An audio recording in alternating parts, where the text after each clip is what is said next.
So welcome back. Hope you enjoyed learning a little bit about yourself and about the schools and figuring out what you want and what you don't want as you start to explore your list. But now we're gonna get a little bit deep, y'all. We're gonna talk about love, right? Have you been in love before? I didn't fall in love for a long time. So if you did, amazing. If you didn't, the first thing you're gonna learn to love today is something super major.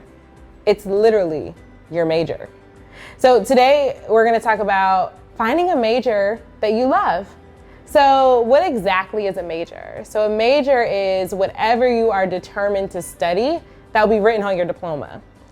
Now where my diploma is right now, I don't know. But what I do know is I put it on my resume, I write it down. People ask me like, oh, what type of things do you wanna do? They assume that your major is super connected to your job, and it's not. We're gonna talk a little bit about what a major is because it's so important that you know that there's over 200 variations. If I were to pause and say, write down as many majors as you can think of in the next 30 seconds. Actually, you know what? Why don't you try that? Pause me, set a timer for 30 seconds, and write down as many majors as you can. All right, how many did you come up with? 5, 10, 50, right? We only know what we're exposed to.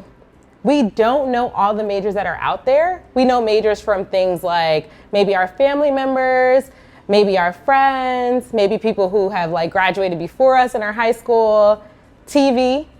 So my story is I love the TV show Girlfriends. If you haven't seen it, it's actually on Netflix. You can binge watch it.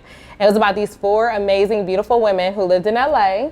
And one of the main characters, she was a lawyer.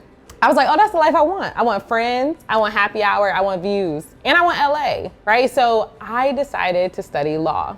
I took these classes, convinced myself, told my whole community. Everybody was rooting for me. And actually, because I'm like kind of a nerd, I actually enjoyed the classes. But the game changer was doing an internship.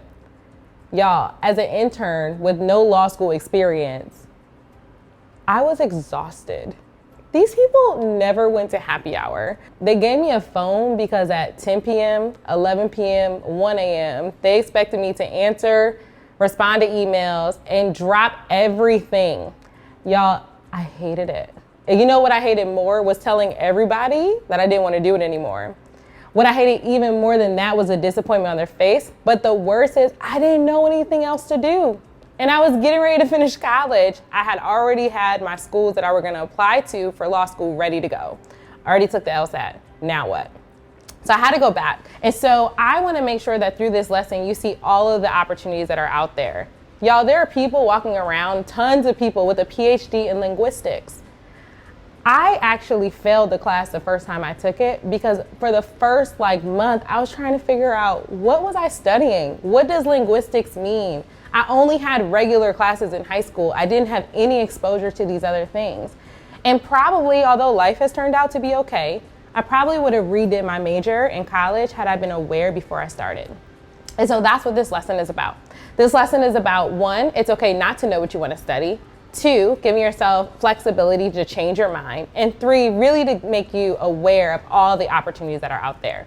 So go ahead and watch with a curious mind. Even if you think you already know what you want to do, just be curious because curiosity only kills cats, apparently. They don't kill us. So be curious and I'll see you at the end during the action steps.